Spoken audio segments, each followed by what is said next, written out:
I have no idea about anything.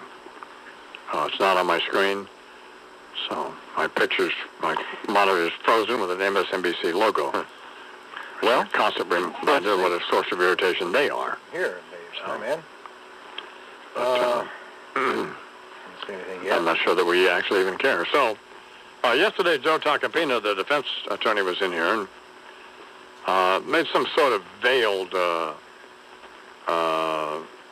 implication that it wouldn't be a wise idea for Bernard to get in the ring with him for peer-to-peer, too. And we were discussing it after the show yesterday, right. And I like Tacopina a lot. He's a good guy. Of course, I would love Bernie, but it would be a huge mistake for Tacopina because that's our assessment. Yeah. So. But clearly he is some sort of insecurity complex, or I don't know why he would even bring up the idea of a fight. Right. I mean, why is that on the periphery of his thoughts even? Right. Good point. So, well, I think an insecurity. So, I think he probably has some issues with his masculinity. Clearly. Yep.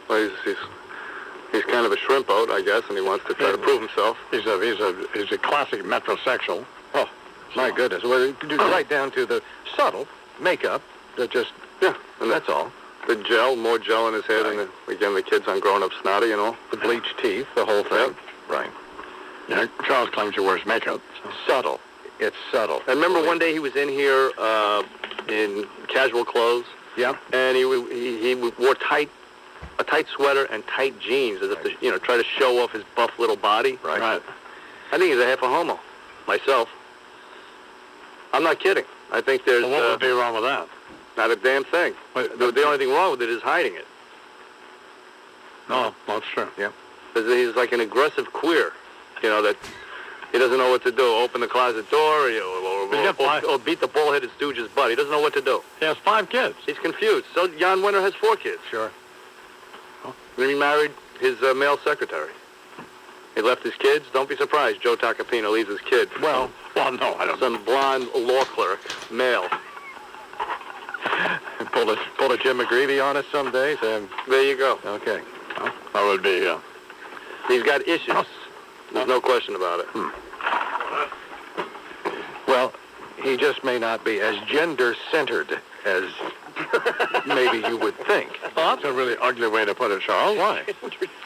You have to think back to that day when he wore the casual clothes. Right. Tight sweater. I do recall that. Tight pants. I forgot. Right. I mean, like it was 1978. I think that's a Joseph Abboud influence. Well, are you? Say no more. So, furthering my point. Because Abboud is clearly, well, I mean, I love Abboud, but... Sure. Sounds like Tacopina might, occasionally crawl up underneath the judge's robes. And as a matter of fact, Tacopina and Abboud and Oscar de la Renta all had lunch together. So... I thought they made a sandwich out of... Tacopina. Yeah. Would that be an Italian sub or what? A sausage hoagie. Sausage hoagie? Wouldn't be surprised. Where's Sid? He's out picking his nose. Unbelievable. You can't keep you in the studio. Can't control him. You really can't. Well, clearly he's not afraid of the I-Man anymore. Well, He figures he has free reign, and he can just trample on the I-Man and do whatever he wants. well, that's essentially the case. It's happening. Yeah. We're seeing it. Yeah, I mean... No respect. And he has nothing of being... What are you doing? I mean, I'd like to be out there shooting the crap with Tracy, I was on Michelle, and everybody else. No, I wasn't doing that. I was actually on the phone with the, But I'm afraid of the I-Man. I have respect. I know my place here. No, Hawaiian Tropic, FHM, Oh, here we Playboy. go. They're all More self-promoting. self-promoting. They're Shut up. setting up something. Nobody cares. But they're on the phone with me now. Well, not on my dime. No, it wasn't on your dime. No, not on my time. Oh, sorry about that, yeah. They paid for the call. No. I understand. I said dime. I meant, you know what I mean? Oh, I know. Yeah, I apologize. Not what it cost me. No, I know. I told him not to call her ever again. Ever. No, don't call her ever again. That's it. No, but you're always not in the studio. I'm in the studio a lot. I was You're a liar. Yeah, okay, fair enough. You're a beady-eyed liar. A beady-eyed tan liar. Plus, it's not my fault that every woman in this place keeps flirting with me every time I go out there for 2 or 3 seconds. I can't get out of the damn newsroom without somebody... And whatever. You know what? Doesn't matter. Who flirted with you now? I can't talk about it. He's just trying to change the subject. Yeah, He's this is dissing the I-Man, and this is a way to distract you. Distraction. And you're buying it hook, line, and sinker. All right. Who's flirting with you now? Oh, really? What? All right. You know, I'm going to set rules here now, and I hate to do this. What are you going to do? This will work. But I'm going to tell you what the consequences are Of what? of you not being in the studio when I want you in here. You're not going to be in here. What? You're not going to be in here. Well, You're it doesn't You're in matter. a different location. But you will be. No. That doesn't matter. That doesn't make any...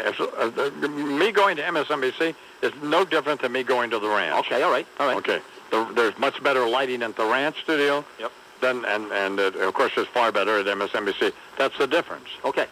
So you still have to be in the studio All right. And when I want you here. then when I'm not in the studio, what happens? What was the consequence?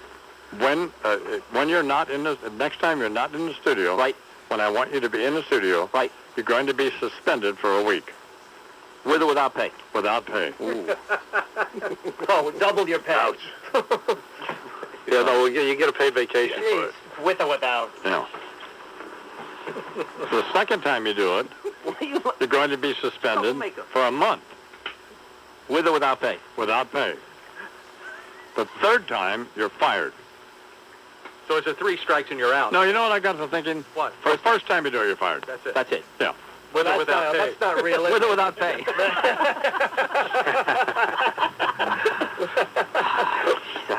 23 till the hour. Here You on drive the a hard bargain, Mr. Ryman. Imus-Super morning program. Here with an update of what's going on in the world. Charles McCord, Chuck. The election, the inauguration, State of the Union, all behind him. President Bush embarking on a sales trip, looking for supporters and converts to help push his Social Security overhaul. He goes to North Dakota this morning. Also goes to Montana, Arkansas, and Florida. Attended the National Prayer Breakfast today before starting his day. The president said he won't set an artificial timetable for leaving Iraq, part of the State of the Union address last night. The post-election lull in the violence in Iraq is over. Insurgents waylaid a minibus carrying new Iraqi army recruits, killed 12. 2 U.S. Marines were killed in action in clashes yesterday, and 2 Iraqis heading to work at a U.S. military base also have been killed. Better news about the economy. Weekless jobless claims dropped last week to the lowest level in nearly 2 months. Going to be an opening soon here on this program. The Labor Department says productivity rose by over 4% in the year 2004, capping the best 3-year period in that particular statistic in a half century. An overview of Super Bowl 39, plus a complete sports report coming up next from Sid Rosenberg. Why do you look so puzzled? Always looks like that. I just don't know. What do you mean by that? Like, what exactly do you mean by an overall sports? You'll have to tune in to listen to this. I don't know what An overview of the Super Bowl. What happened last night? Duke, Wake Forest. There was a woman in Georgia, didn't feel just right. She had fever all day and chilled at night. Now things got worse, yes, it's serious fine. In times like this, it takes a man with a style like getting out of a vine. A doctor of the heart and a doctor of the mind. If you like country with a funky beat, he's a man to me. You like the pounders, tell your feet, you can't be beat. If you want to feel real nice, just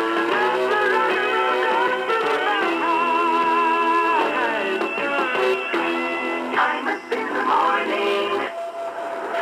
The bus pulled up to the neighborhood's annual football game. This year, it was a little muddy. Easing at the George Washington Bridge, 15 at the Holland. The Imus in the morning forecast, partly cloudy, high near 40, 33, under cloudy skies in Central Park. I'm Tracy Burgess with the Transit Center for Highway Patrol. 15 till the hour here on the Imus morning program on the radio all over the country. On MSNBC, Monday through Friday, 6 to 9 a.m. Eastern Time. General manager of the New York Mets baseball team, Omar Minaya, in the studio with us. Came to kind of hang out and Hang with the I-Man? so who would expect? I don't know. Just What? no, I don't know. I just said What did you expect? well, nobody's thinking about baseball. We got the Super Bowl coming up. And, So why do you think I'm here? I got nothing to do. right. Well, here now with an overview of the Super Bowl and a complete, comprehensive sports report. Right. Sponsored by Peerless Boilers, the best boilers on the planet. Good. Is Sidney Rosenberg. Good morning, Sid. Morning, our man. Eagles will play the Patriots 6:30 p.m. Eastern Time Sunday night. That is Super Bowl 39. What else? That's all I got. That's the game on Sunday night. I mean, Terrell Owens said he's going to play. He spoke to God. Right. God actually told him he's going to play. Sure. Omar, you ever talked to God before? Sometimes, you know, What does he say? he don't talk back. I talk to him. He talks back to me. I got a problem. You know what I mean? I got to back off on the medications. Yeah. Terrell's going to play, though, so that's the good news for the Eagles. And Paul McCartney's going to play, too. Yes. You mentioned that. Yes, he is going to play. Yes, he's going to be the halftime show. They've actually spent a lot of time already in the NFL watching every single motion, every single movement that Paul McCartney does, because they don't want the same nonsense they had last year when Janet Jackson's boobie fell out during her performance with Justin Timberlake. What are they afraid? His wife going to take her leg off? He just beat me to that. Hop it out? I was trying to get my gum out of my mouth. What, you afraid his wife's leg's going to fall off? I mean, what is that? That's a wardrobe malfunction for you right there. What happened? Oh, Jesus, Heather fell over. Somebody did a flag on that plate. And then we're watching Rosie O'Day do the weather on MSNBC. Oh. I'm saying the girl looks like a character out of a Richard Price novel. But come on here. What the hell is that all about?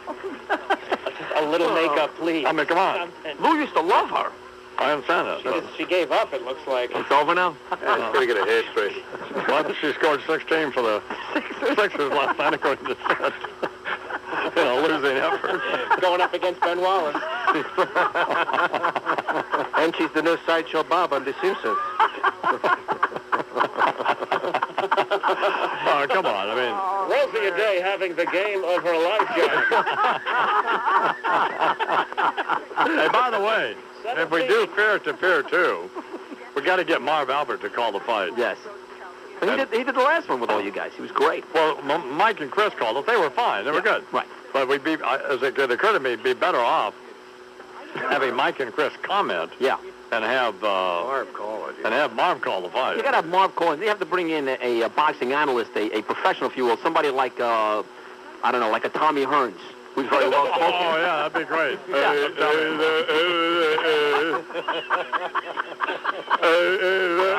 Tommy, how about Larry Merchant? I mean, Even better. There you go. Perfect. What was that last thing, Tommy? I couldn't make that out. Something about a left hook? Is there anybody You take this one, who dog. is more on the margins than Larry Merchant? Holy God. No, he's tough. Man, Larry's tough. Larry is tough. We'll how recap about the the guy last round for you. Who's the guy that trained you, Sid? Teddy Atlas? He's not exactly William F. Buckley. that guy. Oh, come on. He's I a like great Teddy. guy. Yeah, he is a great guy. Yeah, come on. Well, what about the fat Jew that trained you? What was it? He wasn't all that smart Oh, either. no. Shelley? The fat Randy Jew. Gordon, he wasn't fat. No, who was the guy you used to spar with? The fat guy. He actually did a good job. Oh, yeah, Liebman. Yeah, what's his name? Slamming Sammy Liebman. Yeah, he was good, though. Yeah, he was great. Did a good job for you. Hey, we're not going to do this again, though. When do, by the way, long as you're here, Omar and I from the Mets, when do the pitchers and catchers, whatever the hell it is, show up? Well, I don't know, in a couple of weeks, something. Whenever they decide they want to start, you know. Right. I don't enforce a lot of rules, you know. I find that if you let the players decide when they're ready to play, you get a lot more out of them, you know. Right. When you see what happened with Sid, you know. you have to let them decide they're ready, you know. They're like kids. Right. You know, so you just when you're ready to decide you want to play, then you can come on the field, okay? Sure. But you think about what you're going to do before you get on the field. So It's a very gentle man. Yeah, but a couple of years ago, the Mets got in trouble. Remember they went to spring training, Omar, and a bunch of guys beat up a guy in a bar, and they were pleasuring themselves in the bullpen during spring training games. well, that was a training exercise that just went wrong. That's all. I mean, I tried to work on the upper body strength, and they decided to do a little speed bag work on some guy at a Hooters, And practice choking up in the bat. Right, exactly. That's right. That's exactly right, Barney. You hit it again. And a lot of Hispanics on the team. Yeah, by 2007, the entire roster is going to be Hispanic. Really? I'm getting rid of all the white guys, all these Japanese guys, It's the Japanese guys, they got to take it down a notch because, they strike out, they go into the clubhouse and they want to take the bat and commit the harikari. It's like, Matsui, relax, okay? So you're 3 for 4. It's not the end of the freaking world over here. She plays for the Yankees. I'd like to call them, they all look the same. Please, what you're talking about, it don't make no difference. Matsui, Hideo, what the hell? I don't care. Well, actually, in fairness, Omar, both teams have a Matsui. Hideki Matsui plays for the Yankees, and Kaz Matsui does play for the Mets. Thank you. Omar's Okay. on top of his work. Matsui is like Jones. You know, like Robinson in Japan, you know. Okay. You say, hey, Matsui, in downtown Tokyo, 90 guys turn around. What you want? Say Matsui. Bring these back tomorrow, no starch. No. That's Chinese. I know it is. I know. I saw a totally Hispanic team. Yeah. What would that mean? That would mean that some changes, you know. Some burritos instead of the hot dogs, you know. I mean, a beautiful outfield. Yeah, absolutely. You know, they trim it in between innings, you know. Right. There's not a lot of balls into center field, you know. We'll get They get a mitt and a leaf blower. yeah, you know, keep it nice, you know, for the people, so they look good, you know. So on a serious note, how will the Mets do this year? The magic is back, baby. Okay. The magic is back. 69, Tommy Agee, Train Force, Rans Favora, Tom Seaver, Mariconazo. I'm telling you right now, Yeah. we're going to kick some ass this year. Sure. Somebody gets cut, it's not going to be because they were removed from the team. It's probably because there's going to be a little altercation in the dugout. Sure. But no, I have a lot of high hopes for the team this year. And you have Willie Randolph? We got Willie, sure. He's not Hispanic. Well, not yet. He's part. Oh, he is. I think he had sex with a Latin girl once when he played for the Yankees in 78. I mean, Is there anything he wants to You got to tell these guys, when they steal bases, by the way, that doesn't mean they take them outside the ballpark. And playing cleanup doesn't mean what you think. So don't get offended. so who's coming up tomorrow, Bernie? Tomorrow we have Terry Bradshaw. Oh, we do? Yeah. Okay. In his final appearance of the year. Or not of the year, but, Well, the season. yeah, the season. Well, that's it. Football's over. You're going to throw him aside like an old shoe?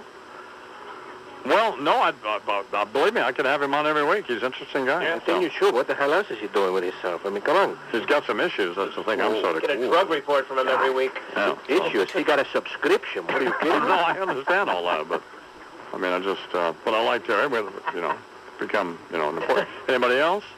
Maybe Senator Lieberman, who wants to come on and sort of set the I-Man straight on a couple of things. Right. He's probably offended that I called him a phony. Must be. Yeah. Must be, and explain that They've been working on this for 2 years. They just neglected to ever mention it, that they were working on it. And no one's ever, and all of the times he's been on, and all of the times we've talked about the Iraq War, there's never been a time that he said, oh, by the way, we're working on the death benefits package. That has been an abject disgrace for, first of all of our service families, but for this country. Well, he's definitely not a grandstander. He likes to do things behind the scenes quietly. Oh, get the hell out of here. And what was Bush doing kissing him last night? That was troubling. Did you see that? Yep. Like Tony Soprano kissing Big Pussy before he got whacked. It was that kind of a kiss. That's what it was, exactly.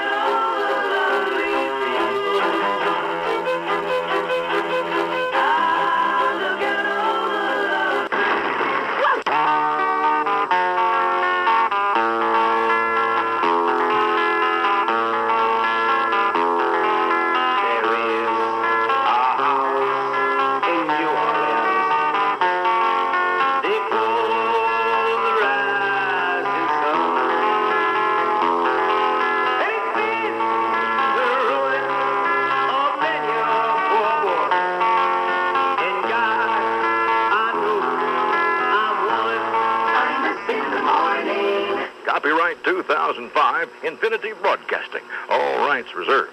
Imus in the Morning is a presentation of WFAN and Westwood One Entertainment. Listen to Super Bowl 39 as the Philadelphia Eagles meet the New England Patriots.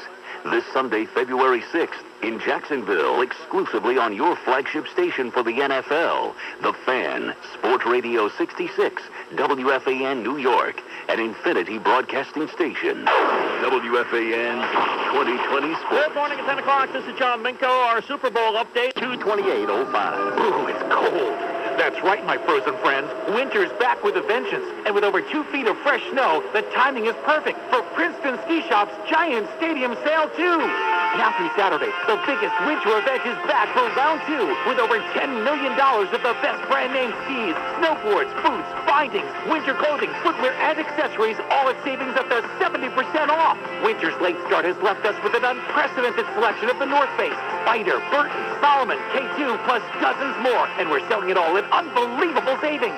And hello, this sale is not just for skiers and snowboarders. We have everything you need to survive the cold and snowy winter. Don't miss out. This is your final chance this season to get the absolute lowest prices on all the best for winter. Princeton's Giant Stadium sale is going on now through Saturday with free luxury shuttle buses from our Manhattan store. Call 1-800-ALL-SKIS or go to PrincetonSki.com.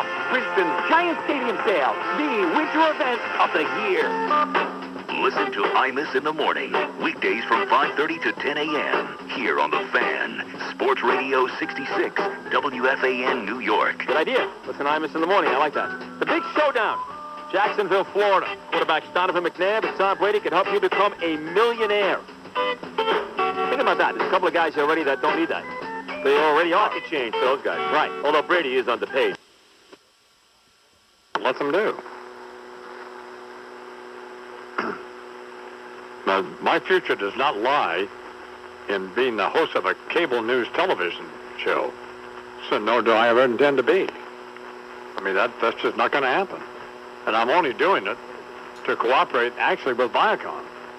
It doesn't have anything to do with them and FAN, but I don't have to. And now we'll go to the weather map with Rosie Ede. Oh, and you know, I mean, just get out of my face. It's just stupid. What, Lou? Monday's going to be a great day. Oh, man. Okay, are you looking forward to Monday or what? It will be fine if they just leave me alone. That's not going to be fine no matter what. Huh? You know, tell them to stop putting paper in front of me because that's just not going to work. So, get Brad over here. We're going back. I say by 7:15 you're coming back here. You can see all the producers behind you just throwing papers up and... That's a good idea. I might just have Brant stay there. Good idea. That's a good idea. Don't even turn the car off. Keep the engine running, Brad. Keep the engine running. Oh, you came out quick, sir. Are you over already? They don't know what they're getting into over there. Well, no. Well, you see, here's the problem. And I like Rick Kaplan, I like all of them, but here's the problem that everybody runs into when they work with me, who I have a problem with.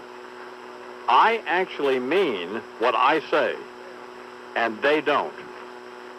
And they don't understand that when I say something, I actually mean it. I'm not trying to, whatever it is, whatever I say, that's what the deal is. But you can't, well, you know, in your own life. How many people do you deal with who are straight with you? Almost nobody. They're shading everything. You can't get an honest appraisal or an assessment or anything or an answer from almost anybody because they're for whatever their motivations are, who knows. So you know, when they've said all the right things now, but they don't mean them. I know what they want.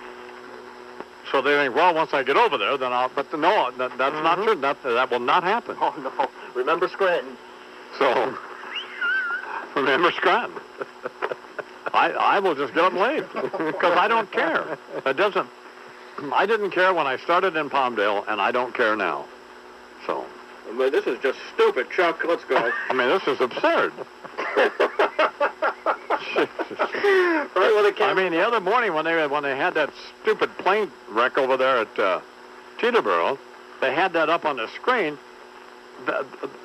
If they had their wishes, they would have had me talk exclusively about that.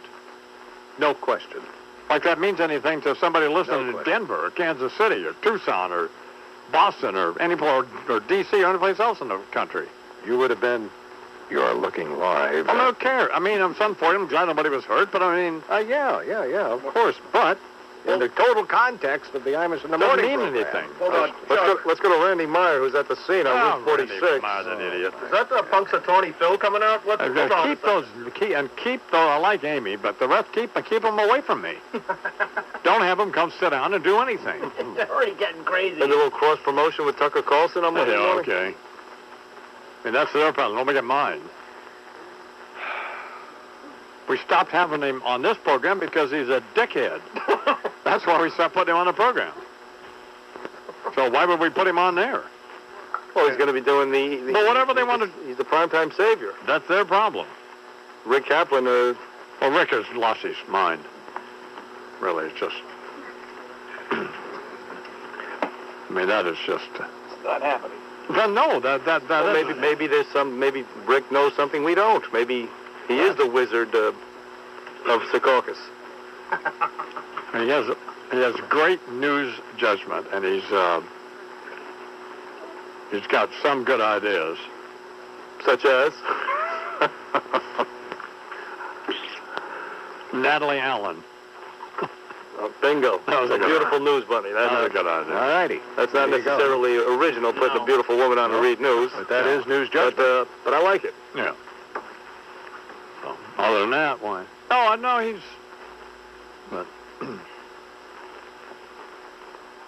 Man, I'm dead serious. Keep these anchors away from this desk. But what they don't... I mean, you know, you would think after all these years that people would understand that that's just the deal. I mean, when I say, so that's, when I say we're going to do something, that's what we do. Or I say I will this, I will do this, or I won't do that. That means I won't, or I will. Get Chernoff over here. What's going on in the world, Chuck? That's a good question, isn't it? I mean, you look at things like this, and man, I tell you, the eternal question: what in the world is going on? 1, 2, or 1, 2, 3.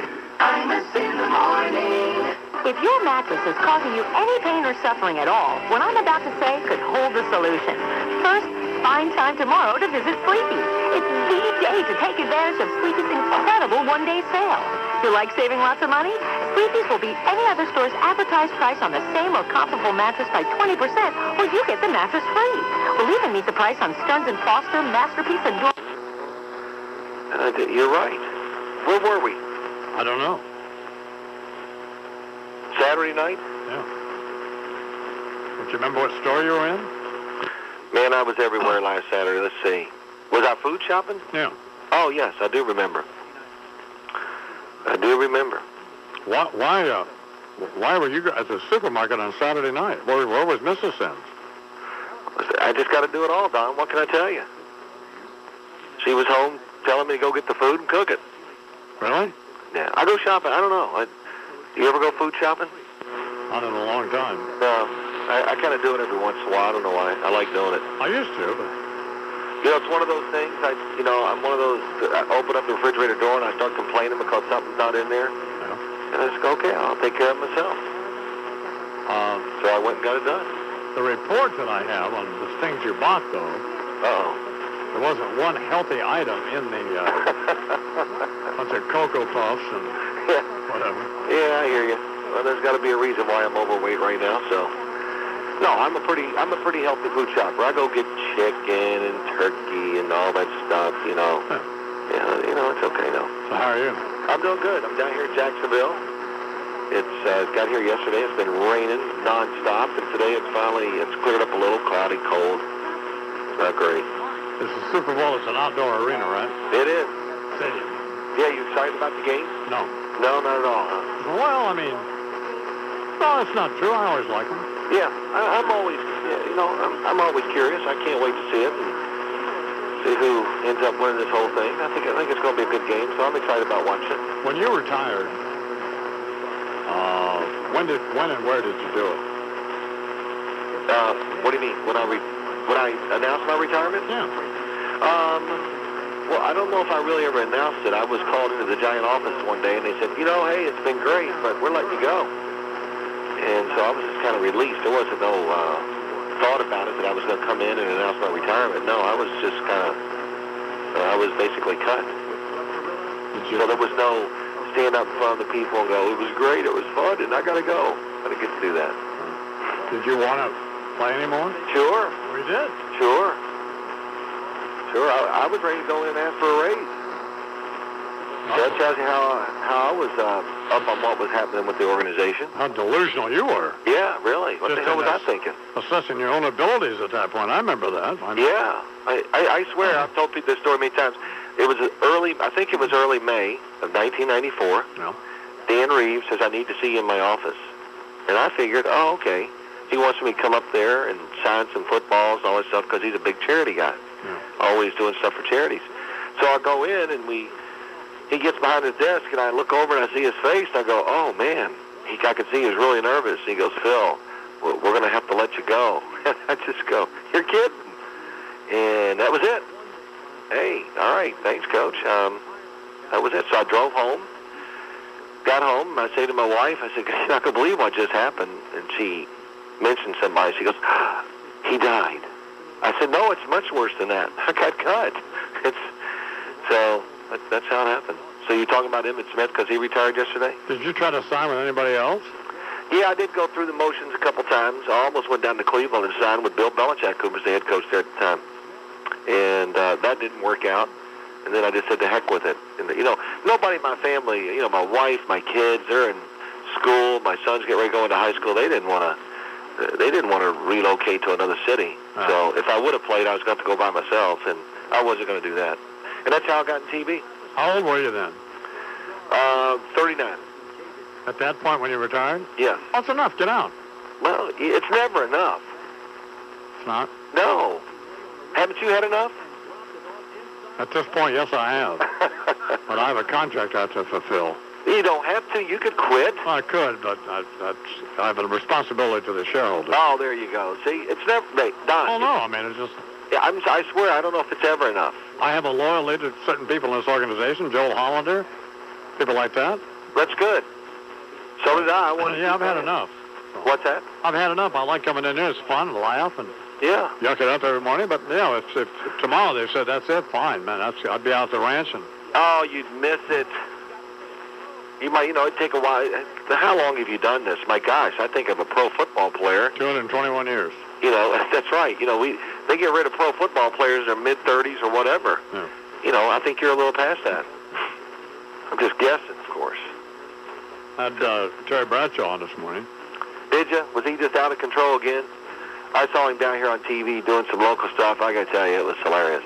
I think he's jealous of you, but maybe not jealous, but envious, because he thinks, he was trying to tell me, because I think he's jerking my chain a little bit, but he was trying to tell me that,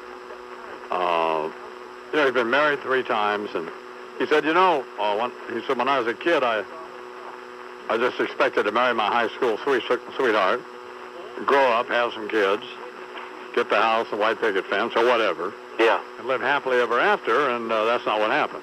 Yeah. So he thinks, at least he's trying to tell me this, he thinks that he's a failure because he had these 3 marriages that didn't work out, and he claims now that he's had some public, he's publicly disclosed these various bouts of depression and so on, but she's apparently got under control now. But I tried to explain to him that obviously it's better if you can marry your high school sweetheart or somebody, or it's just better you marry somebody you like or love. Yeah, that would help. But it didn't work out with him, but he should look at that as...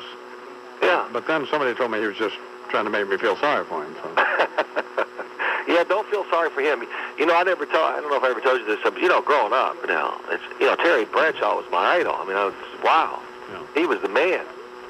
And he was, a lot of these kids that are growing up now looking at Tom Brady going Super Bowl all the time. Well, that's what it was when I was growing up. Terry Bradshaw was the guy. And the first game I ever played in, it was against the Pittsburgh Steelers, and Bradshaw was the quarterback of the other team. And I'm standing on the sideline. He is just throwing it everywhere. Lynn Swan's catching it. He's just going up and down the field. And I turn to somebody and go, man, he's unbelievable. And one of these old linemen that have been on our team 15 years, man, looked at me and just said, man, shut up. What are you talking about? We're losing 25-0, and you're telling me he's unbelievable. And I just, okay, I guess it's bad that we're losing, but it's still pretty cool watching Terry Bradshaw and Lynn Swan and all those guys play. So it was a great, it was a great experience to play your first game and you play against a bunch of guys you've watched so many years on TV. So. And of course, lose horribly, right? What's that? You lost horribly, right? Oh yeah, we were terrible, and they killed us, but it was okay. It was still a lot of fun. How did you play that day? I played pretty good. Oh, you did? I only threw one interception. It was ran back for a touchdown, but it was, I was young. I didn't care. Well, you must have cared. No. You didn't? It wasn't that big of a deal because, hey, I completed a few passes. I threw one to them. They caught it, and I went, all right, well, I completed a few. That's pretty good. It was... Well, of course, the way you could look at an interception is that you could look at it with that attitude as a complete pass. That's right. It was my third pass. I completed my first two. My third one, they picked it off and ran it back for a touchdown. I said, hell, I'm 2 for 3. That's not bad. Well, somebody still caught it, though. That's right. You didn't throw it in the dirt. It was really, listen, it was, you go to the line of scrimmage. You're playing the Pittsburgh Steelers. Now, you're somewhat of a sports fan. You remember Jack Lambert? Absolutely. Well, I go up underneath the center, and I'm getting ready to call the signals. I look about 3 feet away from me, and I said, man, that's Jack Lambert. I'm thinking, look at this guy. This is great. And then he starts barking out the signals on defense, and I go, he's got no teeth. It was unbelievable. I was just going, this is really cool. That's what I'm thinking. So the Giants had no chance of winning. I'm up there thinking, man, this is great playing against these guys. Oh, man, there's Mean Joe Green. This is awesome. Oh, almost every one of those guys has gone to the Hall of Fame now. So it was. Hey, that's why it's hard sometimes for young guys to win. You're just happy to be playing, happy to be part of it, and it's like Freddie Mitchell, the wide receiver, the guy that's talking a lot for the Philadelphia Eagles. Right. Well, I interviewed him one time before a game with the Eagles, and I said something to him. He goes, hey, man, this is serious. And I go, well, what do you mean, Freddie? He goes, man, some of these people got kids already. I mean, they're really like men. They're mean. They really get mad about this stuff. I said, no kidding. It's a job, man. And so it's, it takes it for players, it takes a while. You got to grow up. You got to get tougher and all that stuff. And I think you got to have some kids and realize, hey, man, I got to make some money. This is a great life here. And that's really, a lot of times, that's when you turn the corner and start winning. That's a funny story about the game of the season. Oh, it was awesome. It was awesome. I mean, I was playing with some other young guys. I'll never forget the young man from North Carolina. He had to block Mean Joe Green. I swear, I thought he was going to have a heart attack in the huddle. We couldn't get. He was so nervous about Mean Joe Green, and rightly so, because he was the biggest, baddest man in football at the time. And, oh my gosh, he must have jumped off sides 5 times that day, trying to get the jump on Mean Joe Green. So. How did he do against Mean Joe? Oh, he got destroyed. He got cut. Let him go. It was a terrible experience. He got on the team about a week or 2 after that game was over, and they sent him packing. So it was, shoot, they were in the midst of winning their 4th Super Bowl in 6 years. So that was a special football team. Hey, we're talking with Phil Sims for CBS Sports and of the New York Giants. Who's going to win Sunday? I have no idea. Is it going to be a good game?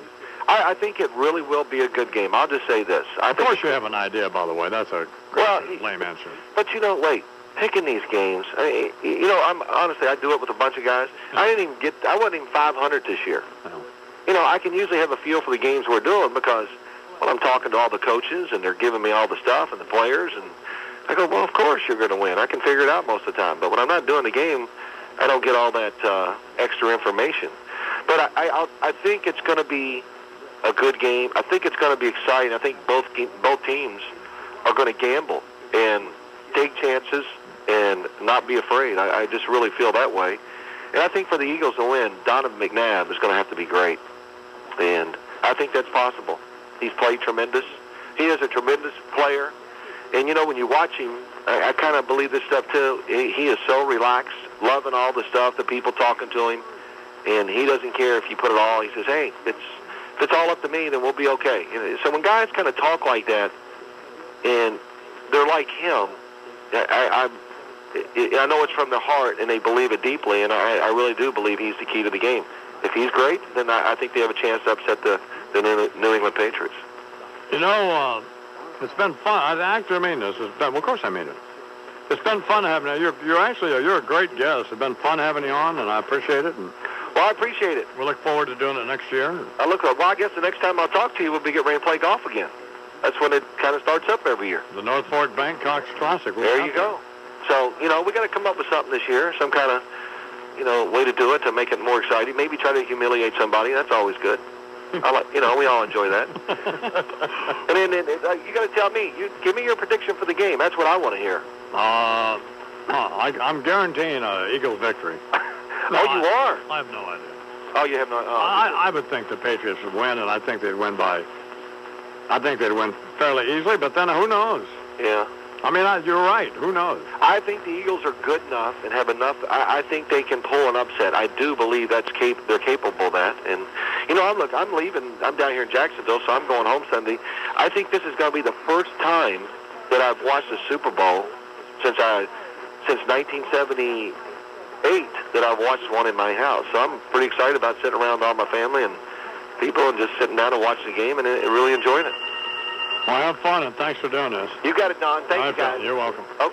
Phil Simms from CBS Sports here in the Harrisburg program. He is great, isn't he? Yeah.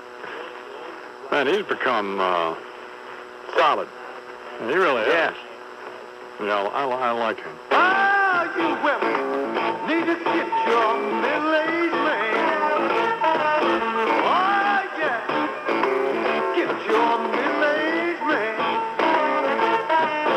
It might be slow up on the man, but there's fire down below. Imus in the morning.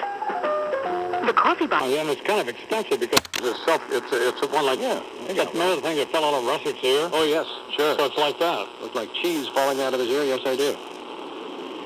But you've lost it. Well, they're probably pretty expensive, aren't they? Did somebody come take it, maybe? Let's hope it's toxic, whatever it is. Shut up. Tell Sid to wipe that surly look off his face, too, by the way. He's looking angry. He looks beat up, actually. Well, this is, I don't want to devote a lot of time to this, but this is not good that I lost this thing. Huh. I don't know. Did you come take it? Oh, you did? Oh, okay. Because I thought maybe I'd shoot it or something. Don't touch it anymore, okay? Keep your hands off. Yeah, keep your hands off. 9 minutes after the hour. Hey, Jude, don't make it bad. Take us.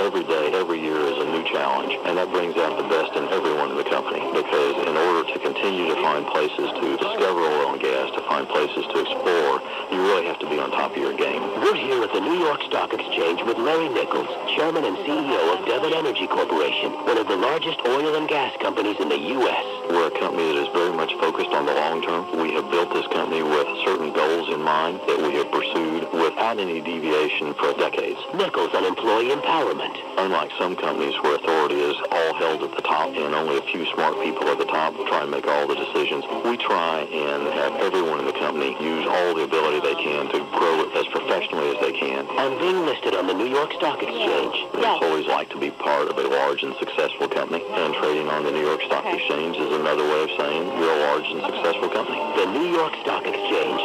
The world puts its stock in us. Let me talk to you about Vermont Teddy Bear. What a great idea for Valentine's Day, isn't it? Be original this year. Send your wife or girlfriend or a Vermont Teddy Bear. They have every bear you can imagine to reflect your particular personality. They have the Lover Boy bear with a heart-shaped tattoo. If that reflects your personality, I don't know. I think you have some issues. They have the Heartthrob bear wearing boxer shorts. They even have a brand new officially licensed Playboy bear with a smoking jacket and a martini glass. Best of all, she'll thank you every time she hugs her bear. Shop at VermontTeddyBear.com. It's been around a bunch of more hippies from San Francisco. How much dope can you smoke? So they moved to Vermont, and they started making these teddy bears, and it's about a $200 million a year company now. 1-800-829-BEAR. They deliver the bear with free chocolate, a gift card, and all that. And they have a Vermont Teddy Bear Hospital in case something happens to your bear. You're probably thinking, well, what could happen to my bear? Well, a lot of people sleep with their bears. And, You wake up in the morning and the stuffing is out of your bear, and who knows? The 100-829 bear, and just work it out with them. Think you have what it takes to be the next apprentice. What experience going head-to-head with Donald Trump. And you have to play the apprentice game from Parker Brothers. It's the electronic game where the voice of Trump himself takes you from the streets all the way to the boardroom. That Donald assigns tasks designed to see if your team's got what it takes. You'll receive earnings depending on your team's performance. If you've earned the most, Trump sends you up to the suite. If not, it's off to the boardroom where one of your team will hear those, fairly famous words now. You're fired. Will you be sent up to the suite or down to the street? You'll find out firsthand when you play the apprentice game from Parker Brothers, now available at a store near you. Batteries are not included. And I do want to clarify, it's not because Mr. Trump happened. They're just not included. So I don't think we need to go into probably a lot of detail about why they're not there, do we? It's 13 after the hour. Imagine you could test with me. One nuclear meltdown would produce. Now imagine 6. That's Monday from an all-new 44. The taking control of America's nuclear reactors. What are the casualty projections before 6 plants smoked down 400,000 deaths in the first 24 hours? And only one man can stop them. Millions of lives are at stake. Television's most thrilling man is about to blow. How did you do that? The non-stop season 44 concludes after all new trading sounds. Tonight starting at 8 on Fox 5. Then on Fox 5 News at 10. Exploding cell phones. They spit fire at you. It doesn't happen often, but it can be a serious danger. I was burned a little bit putting up fire like right here. Fox 5 shows you simple ways to protect yourself. Tonight on Fox 5 News at 10. I'm Tracy Burgess with the Transit Center Fan Highway Patrol, brought to you by BMW Motorrad. How about riding this winter instead of sitting inside drinking hot cocoa? Get to your local BMW motorcycle retailer for 0.9% financing with the first 5 payments paid by BMW. Well, no, actually, it's 39 degrees under cloudy skies in Central Park. Yeah, well, they're hoping for good weather. Anyway, problems on the George Washington Bridge, upper level, there's an accident there. I'm Tracy Burgess with the Transit Center Fan Highway Patrol. 14 after the hour here in the Imus Morning program on the radio all over the country. And on MSNBC, Charles McCord and Amy Robach, we're doing the news, and then something happened. We're just not doing it anymore. We'll be back to it in a minute. Now, Imus Morning Business Report, sponsored by the New York Stock Exchange today. At the exchange, the opening bell will be rung by Congressman Garrett, who is a Republican from New Jersey. That's no real reason. Do you know him, Charles? I don't. Okay. I don't know what his, I don't know why he's ringing it.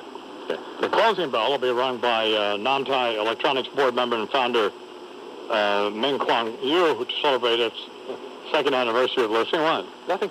The company headquartered in Hong Kong trades under the ticker symbol NTE. Dow Jones Industrial Average on Friday up 123 points. It'll begin trading this morning at 10,716. NASDAQ up 29 points to close at 2087. New York Stock Exchange Composite closed up 69 points at 72.17. That being the New York Stock Exchange Business Report. Time for a little more news now with Amy Robach and Charles McCord. I guess this applies to business news as well. Ford has announced a recall of nearly 360,000 Focus automobiles. The automaker says there's a potential problem with the Focus rear door latches. National Highway Traffic Safety Administration says the recall involves vehicles from 2000 through 2002 model years. NHTSA says if it's not latched properly, the Focus door may open while the vehicle is in motion, which of course could have unfortunate results. The recall comes on the heels of Ford's January 27th recall of about 792,000 trucks, SUVs, and minivans. A birthday party in a Spanish mountain hostel turned tragic when 18 people died from an apparent gas leak. All the victims were friends, and officials say the deaths were apparently caused by a faulty gas heater brought to the party site by the guests. The victims were all between 22 and 40 years old. The birthday party drew in about 50 people, and those who died had stayed overnight following that party. The other partygoers had just decided to return to their homes after the party. This all happened about 180 miles east of Madrid. Authorities from the National Transportation Safety Board are going to try to piece together the commuter jet that was involved in the crash. The aircraft that slammed into a warehouse building just outside Teterboro Airport in New Jersey last week. Yesterday, crews worked to move the wreckage to another warehouse. The NTSB is saying it'll take months to figure out exactly what caused the mishap. 20 people injured in that. You recall the jet went across New Jersey's busy Route 46. It's still about 100 miles an hour, they said, slammed into this warehouse building, and 2 of the people who were injured, 2 among the 20, were critically hurt. 17 at the hour here at the Imus Morning program. Senator John Kerry coming up. Sid Rosenberg's in the studio, and did Mark call you? Yep. How'd that go? He threatened to fire me. He did? Yeah. Went well. Okay, well, what do you have to do to keep from getting fired? Let's talk about the game. How about that? How about the Patriots? 3 Super Bowl wins now in 4 years. Deion Branch tying a game record with 11 catches.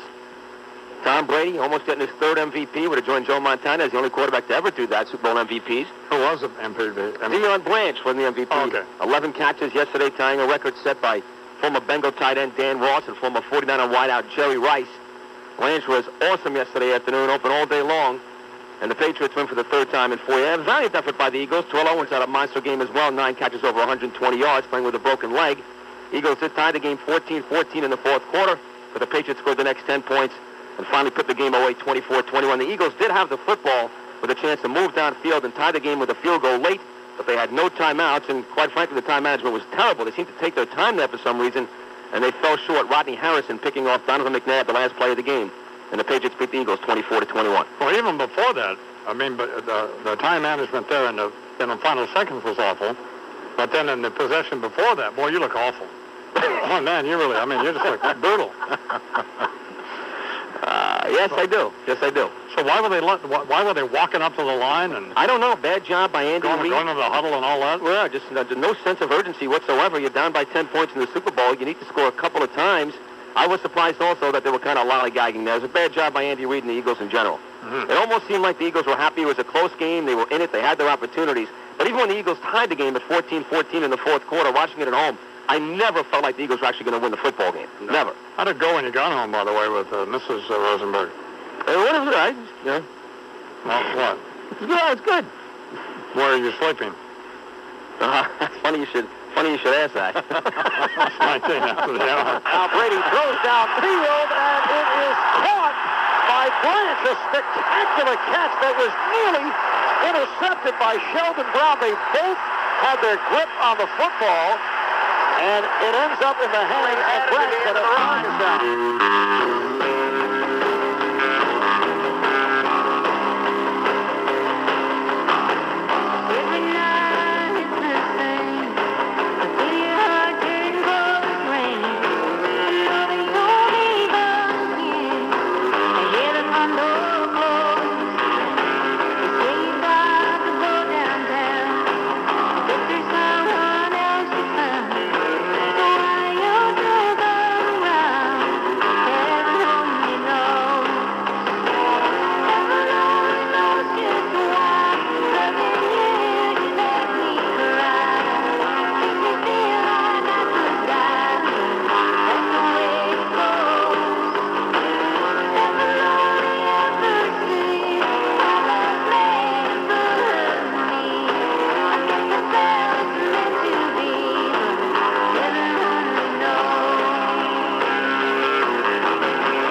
Yeah, that's all. And we're probably pretty safe. Well, Tacopina, of course, here's the thing about Tacopina.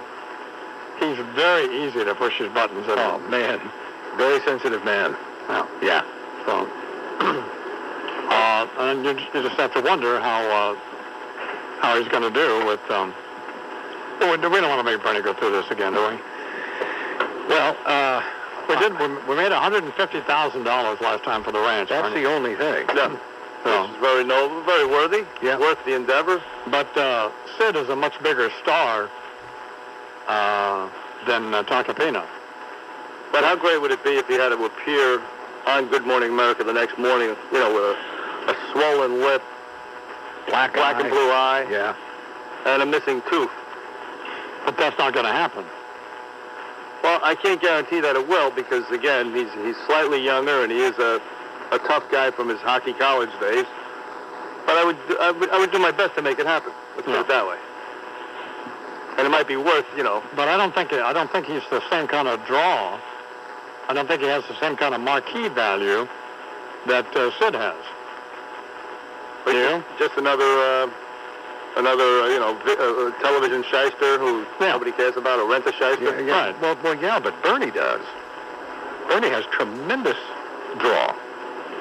Yeah, but I mean, it's like Mike Tyson fighting. Okay. Some Palooka. Who cares? Some tomato can. Right. You're right. Yep. So. Well, apparently ABC didn't think so. They just signed him to a big contract. Well, they needed a decent-looking lawyer. He's a good-looking guy, so. Quite handsome. They'd be ashamed to mess that up. But yeah, that could change. But he doesn't. I mean, they'll find out that he has very little idea of what's going on. Right. I'll make him look like Mickey Sherman before it's all done. So. But I mean, I just don't know how many people would buy tickets, even though the money goes to the ranch, to see you beat up some thieving lawyer. See Pretty Boy get messed up. Yeah, some Pretty Boy get his face rearranged. That's true. People, people really did have a strong dislike for Sid Rosenberg. Yeah, there's a real animus there. People wanted to see blood. Yes, exactly. So, and then there were people who liked Sid too. There were a few of those. Not like throngs of them, but his mom. Well, yeah. So. You know what I don't understand? Of course, he is really in rough shape today. So, and if he got home at he's an idiot. He really is. He's a total moron. Yeah. That's what you get. Well, you don't learn your lesson? I'm going to go down and be a big man on, at the Super Bowl site, and this is how you pay. Right.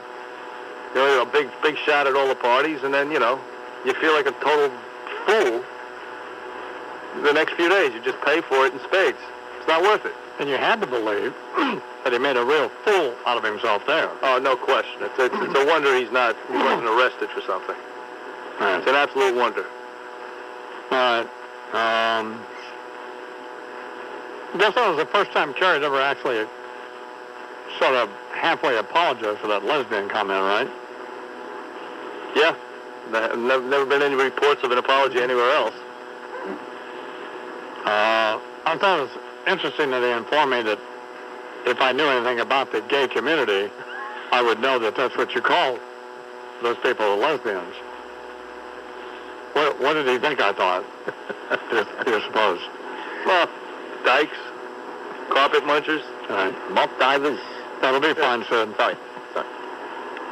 So, Sid, you really are just, I don't know. What? You're a lost soul. You know what? There is some truth to that, man. There is some truth to that. Don't you feel like a fool now? No, I don't. I actually... Hey, I'm going to the Super Bowl, man. And I did. I went. And the old Latin term, Vidi Vici. Vini Vidi Vici. You know what that means? No. Either do I. It means you're a moron. You know what? The heart of the trip, though, was going down to Jacksonville on Friday night. There was a girl sitting next to Matt Deutsch's, the producer of my show, coming up from 10 to 1 here in New York. Girl sitting next to us wearing an Anaheim Angels baseball cap who was just gorgeous. Right. And it turns out she was the Playmate of the month of August in 2001. In fact, Matt even knew what school she went to, and he came in this morning with the Playboy issue. He knew exactly who she was. Mm-hmm. So I knew the trip was getting off to a great start when you haven't even got to Jacksonville yet, and you've already bumped into a Playboy Playmate. Wow, that's cool. Isn't that great? Yeah. Well, no. So, did you get laid or anything, sir, or what? Why do we have to use that kind of language? Oh, it's so great. You drank. What else happened that was so fantastic that you're paying now that you're half dead this morning? Well, I met some very interesting people. I made some very good friendships down there in Jacksonville. Oh, yeah. You haven't made any friends anywhere in your life. How could you make them on a weekend in Jacksonville, Florida? I'm telling you. You were talking about Pat O'Brien. I bet you were Pat O'Brien cubed over the weekend. Did you see Pat O'Brien, by the way? I did not. Now keep one thing in mind. I was out Friday night at all these parties. I had tickets for a couple of big parties on Saturday night, but I never got into town.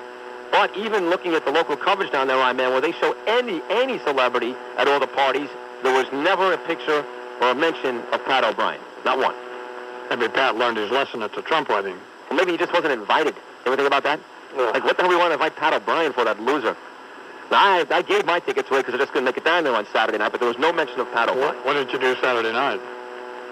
I was hanging out with some people, and we watched television. What happened to make you look like you do today? What happened over the weekend that made you as you are this morning? Very little sleep, Chuck, is really the most contributing factor, I think. Very little sleep. That would be the number one reason why, I would say. Did you cheat on your wife? No, I never cheat on my wife. Why would you ask that type of question? That's a horrible thing to say. I didn't say that. I asked a question. No, of course not. Okay. Why do I think you're lying? Well, you're a relatively bright guy. 12 minutes after the hour. Perspicacity. There's Chuck with a little news. Good morning, Charles. Morning, man. City of Boston in official celebration mode this morning after the Patriots won again last night. The Eagles put up a fight, but fell to Boston 24-21 to New England in the annual NFL Classic. Patriots wide receiver Deion Branch voted most valuable player. Even when it was close, even when it was tied, even when the Eagles went ahead, I never thought they were going to win. Never got the idea that it... Even though on a couple of occasions I guaranteed an Eagles victory. I recall you did. Well, but I was just kidding around. Sure. Play it. Yeah. Overseas in Iraq, suicide bombers today have launched separate attacks, leaving, by some counts, at least 30 people dead, marking the bloodiest day for Iraqis since the country's election last week. A dozen died, 4 others wounded when a bomb detonated outside a hospital in Mosul. Second bombing occurred outside a police station in the town of Akuba. At least 15 dead, 17 wounded in that. Third attack, mortar fire, launched at Mosul City Hall. 1 person dead, 3 wounded. In a message posted on a militant website, the Iraqi wing of al-Qaeda claiming responsibility. President Bush sends a $2.5 trillion spending plan to Capitol Hill today, laid out by the White House, reportedly to include deep cuts in many mainstay domestic programs. New York Times reporting the food stamp program could be cut by $1 billion. As well as farm subsidies reduced, veterans might be required to pay a $250 a year fee for medical services, as well as double their co-payments for prescriptions. Secretary of State Rice says the president has invited Palestinian President Mahmoud Abbas and Israeli Prime Minister Ariel Sharon to separate meetings in the United States. The move seen as an effort to increase the U.S. involvement in the Mideast peace process.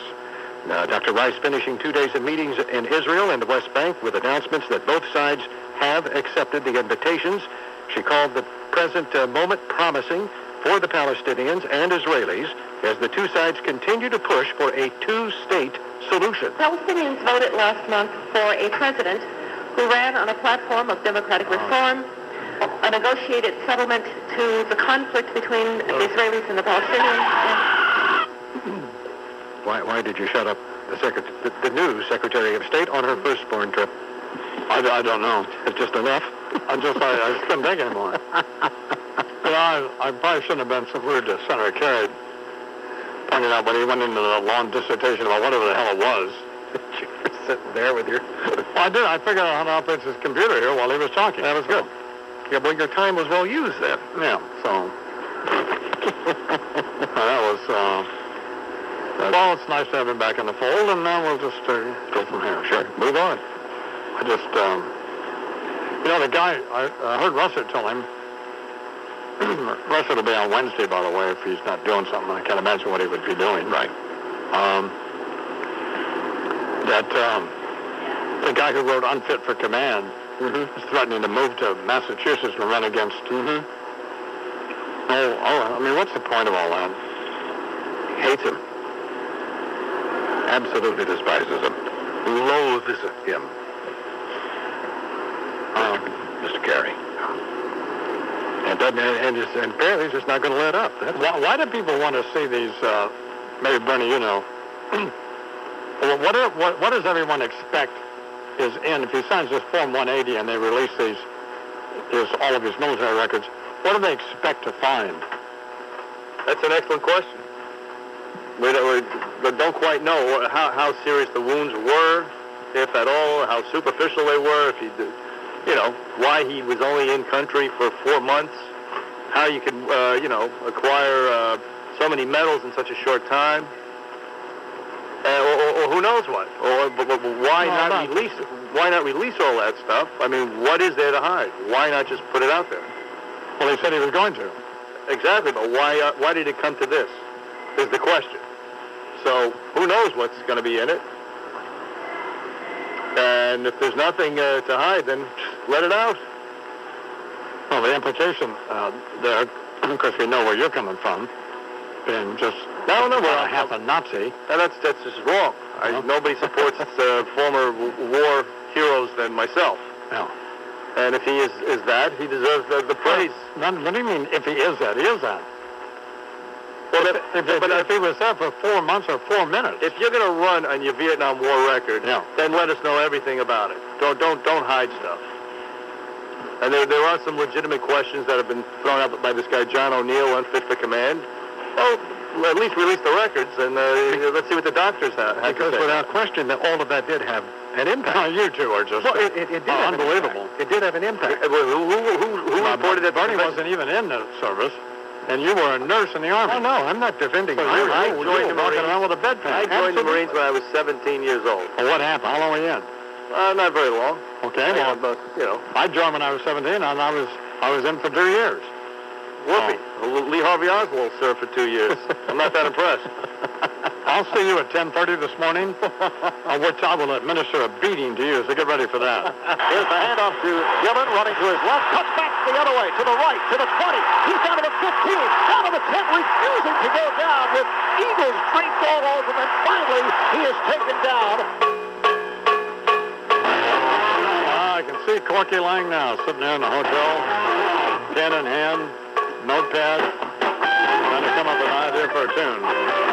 He wrote this one in 30 seconds. Mississippi Queen, you know what I know. Mississippi Queen, taught me everything. We're down around Texas, around Louisiana way. Cajun lady, for the Mississippi Queen. You know she was a master. She moved better on my mother. Them dudes wasn't getting that. But if had your partner, now we're getting mine. Famous in the morning. How can you bounce back? That's absurd. Why don't we get Sid in here? I just think we don't want to tap somebody who Of course. who has a Bernie Carrick problem. If you understand what I'm saying. We don't want to tap somebody who's tapped somebody. So as long as we stay away from from some of the people who've been around, who were around during when the scandal really mushroomed. Sure. Back in the 80s. But again, statistically, no more so than teachers and choir teachers. Well, you would expect scout leaders, I understand gym it. teachers. You would expect a priest. You would expect a teacher. You would expect a better level of behavior from a priest than you would, say, a gym teacher, wouldn't you? Unfortunately, we allowed we allowed homosexuals to come in. Or a radio producer. Listen to Chuck doing his Snagglepuss impersonation over there. That's good. That's funny. It's funny stuff. You're very sensitive. Tarnishing a class of really good men who've given their lives over to God for a couple of yucks. No, well, how about what you do every day? That's just awful. You're awful. You're Satan. You're going to burn in hell. 29 after the hour. I can't sleep away anymore. Ever since you first walked out the door, and I just started drinking to forget. But I don't think the worst has happened yet. All you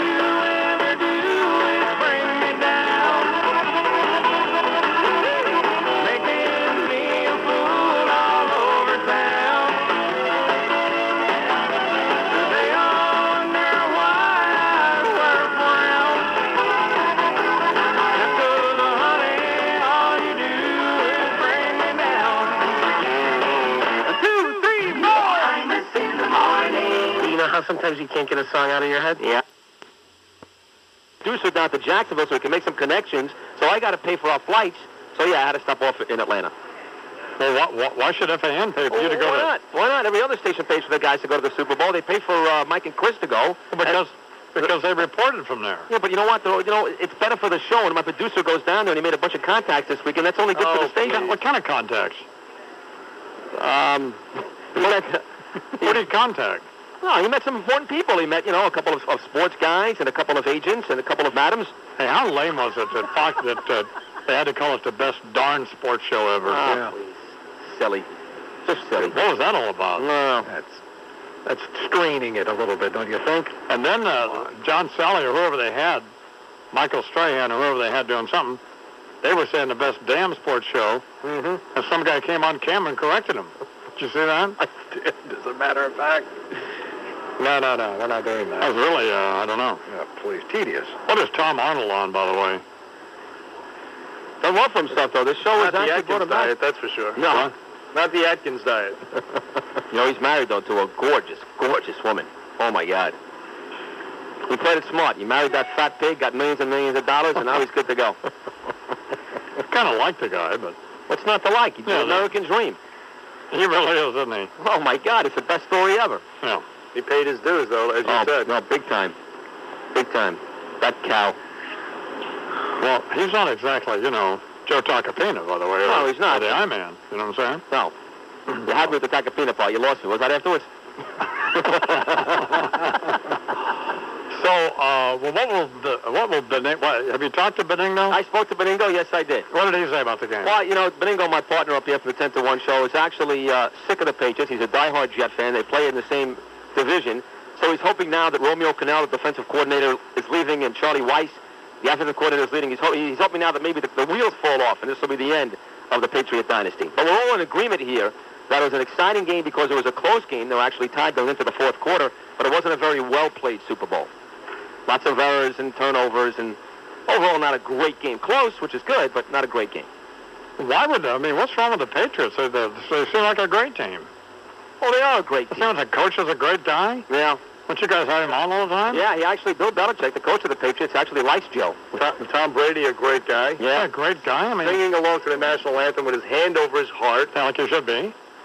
Yeah, instead of... And Teddy Bruschi out there with his kids. What's wrong with those guys? Nothing wrong with them. It's just, at this point, I think people are just bored with it, I'm not. No, we like it. We like it. Well, I'm not pretending I'm a Patriots fan, but I think it's a great story. I think they're a great team. Enough. Share with somebody. It's enough. I'm bored already of Belichick and Bruschi and all these guys. Let's see somebody else win. What do you want, Ray Lewis? You want the Ravens? Murderers and drug addicts are right winning? to Ray Lewis. Always to the black guy right away. Belichick's a great guy. Dante, what's his face? What? Branch won the thing yesterday. God bless him. He deserved it. Deion Branch. He got a brand new Cadillac, too. Yeah. So it has nothing to do with the race. Okay. You idiot. No, I mean, I just... For you to be negative about the Patriots is idiotic. I'm bored of it. I'm bored. It's enough. Because your team's because the team you root for are a bunch of losers. That's true. You're right about that. Choking losers. Yeah. They couldn't get it done. No. They can't beat the Patriots. But it's the whole production to me. I mean, I didn't find, the halftime show was just blah. Hey Jude was good. That was lame. Oh, please. You didn't like Hey Jude? Well, that was good. I just think if you're McCartney, I just don't think you can say, yeah, I'll do it. And that you're the safe... Right. Light FM alternative to Kid Rock or somebody, It's like Mike Breen taking the job with the Knicks after Marv Albert says, you can't tell me what to say on the air, and then Mike Breen jumping at the chance to take the gig. Same exact thing. Exactly. Yes, it's a very good point, man. Yeah. Well, then it's not his fault. It's people who asked him. There's some middle ground between having Janet Jackson flash her breasts and putting Paul McCartney on. You know what the middle ground was, in my opinion? If you watched before the game, they had Black Eyed Peas up there with Earth, Wind, and Fire. The girl from Black Eyed Peas is middle ground. She was wearing shorts that were just close enough to show her butt, but it wasn't like in your face. You know what I'm saying? Put Gwen Stefani up or something like Gwen that. Stefani, absolutely. There you go. There you go. Neil Diamond. Don't have us asking, where's John Hinckley when you need him? I mean, oh, come on here. On Super Bowl Sunday. That's just way over the line. I mean, I'm begging you, get back, JoJo. Yeah, that was pretty bad. Are you kidding me? Nah, that was bad. Get back, Joe. Are you out of... so bad. Well, not to have Billy Preston on keyboards was a big disappointment for me. Yeah. So I saw the Ray Charles movie over the weekend because Rob bought me the DVD. Not overhyped, right? Man, that is also... My wife and I watched it, and we let Wyatt watch it. Yep. And at a couple of points, he said, "Isn't this inappropriate for me?" Yeah, I was actually told they do a very nice job of his heroin-addicted days and the women and all that they don't really try to glorify, which is what Bernie always talks about on this show. You know, I mean, at the end of the day, all he was a, heroin junkie. All he was a junkie. That's all he really was, with a decent voice. Who? Ray Charles. And the movie, they do a good job of depicting that. A womanizer, a junkie, really a lowlife. But he straightened himself out. No, you're calling Ray Charles a lowlife? I'll be over there in about 30 minutes. Oh, you don't want to mess with me today. Oh, no, I'll mess with you today. I think you know why I will. All right. How? Put it that way, then fine. Stay where you are. No, I mean, it was a rough road. Yeah, Jamie Foxx was great, wasn't he? Oh, he's unbelievable. I mean, I haven't seen the other flicks, but... Look, how hard is it to imitate a blind guy? Have you seen the put on movie? some glasses. Have you seen it? And lip sync to with some Ray Charles music. I understand. I didn't see it. No. No. Well, you're going to get a beating today as well. I could do Stevie Wonder. You can't do anything, you dope. Did you like it last night, man, when Alicia Keys did the Ray Charles song? And I missed that. Oh, well, that was actually pretty good. She looked pretty. She's got a big old booty. She does. Oh, my God, it's too big. Yeah. Too big. Jamie Foxx is like, I don't know, I haven't seen acting like that. Maybe De Niro a long time ago. And Yeah, you haven't seen acting like that. Unfortunately, if Ray Charles had lived to see the movie, you could have said the same thing. You really are just stupid. Oh, my God. You're a horrid human being. Holy cow. Well, at least he's feeling better. Yeah. 17 till the hour here in the Army Morning Program. Tomorrow, Senator Joe Lieberman, and, because we run out of people at Newsweek, and even though Howard Fineman irritates me enormously because he's a smarmy little twit, four-eyed little weasel, Wow. we're going to have him on. So that's kind of where we are. That's pretty cold.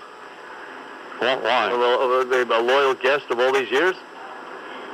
Smarmy little twit. Who are very insightful and witty. He is a good guest. Oh, you're right. But I mean,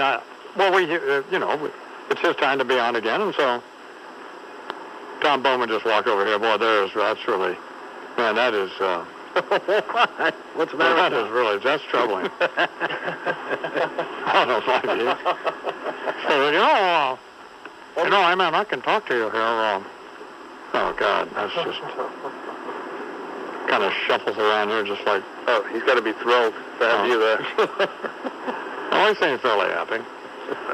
The parking lot over here, by the way, there's hundreds of cars. How many people are in the building now, Tom? A couple hundred? 500 people are in the building now. Doing what? Shuffling around. Getting no ratings. That's what they're doing. You have 500 people there who suck. So. Well, there's your assessment right there. You have 500 people there, the audience. Yeah. If you could get them all to watch, you could beat CNN. How close are you guys right now to the broadcast going on over there with Amy Roback and that guy with the bug eyes? Who looks like he smoked a bunch of rocks this morning. We're about 15 minutes. Scottie Pippen lookalike Rosie Ida. Whatever the hell it is. Well, no, we got things solved now. We got Tucker Carlson. He's coming in at 9 p.m. Yeah. And I just talked to Sean Hannity a few minutes ago, and he just said, well, no sense now, just persevering. I'm just going to pack it in. So. And Combs, of course, Combs is just happy to be anywhere. So Tucker's here to right this ship. Yeah. So that's all over with. Larry King's breathing a sigh of relief. He'll probably be able to beat somebody. So go ahead, Julian.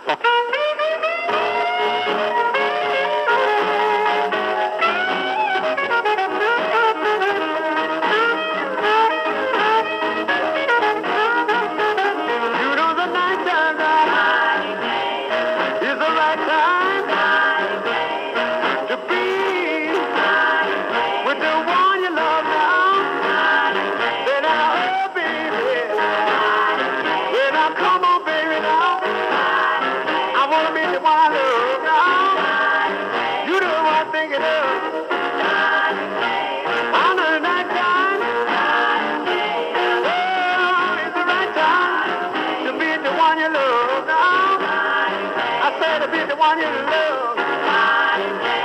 You know my mother now, when I die now, and my father, left me for y'all to cry. Oh, baby, now, then I come on, baby, now, I want you to hold my hand, yeah, tight as you can. I know the right time, oh, it's the right time to be the one you love now. You know what I'm thinking of. Oh, sing a song, my dear. Imus in the morning.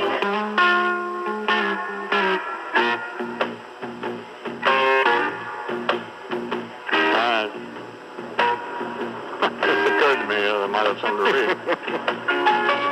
Top Bomber. The other shoe has dropped. I have been confirmed. I am formally the boss. You do what I say, or you can get it the hell out, okay? Everybody understanding this? No confusion here. You play by the rules, you keep your nose clean, you stay in line, or you're gonna pay the consequences.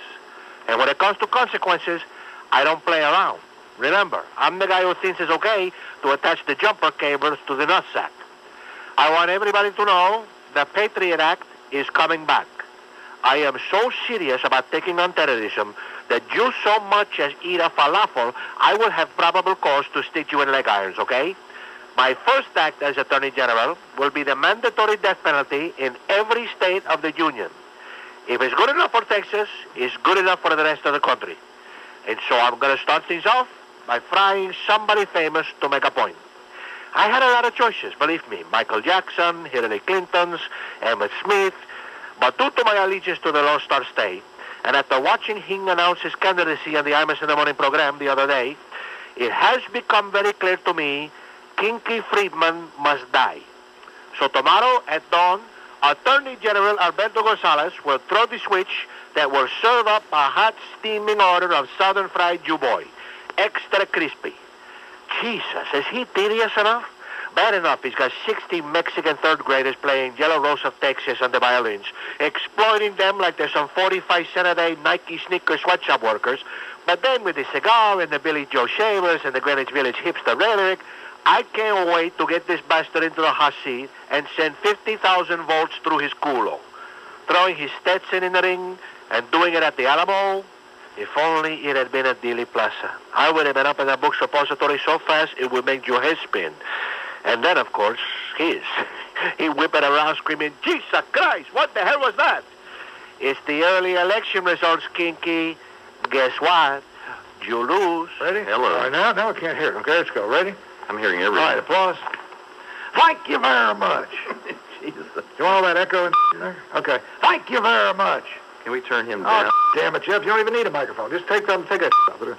Thank you very much. You're welcome, Kinky. Thank you very You're much. welcome. Thank you. Thank you. You're very welcome. Many thanks. Many thanks to you. Don't put me up on a pedestal now. I don't want to. Thank you very much. You're welcome. Many thanks. So welcome to you, Kinky. Lucas Garcia. Same back to you. Thank you very much. And me too. Thank you. You're welcome. Thank you very much. You're welcome, Kinky. No, damn it, something's wrong with that, Jeff. You're welcome, Kinky. Thank you very much. You're welcome, Kinky. Thank you. You're welcome.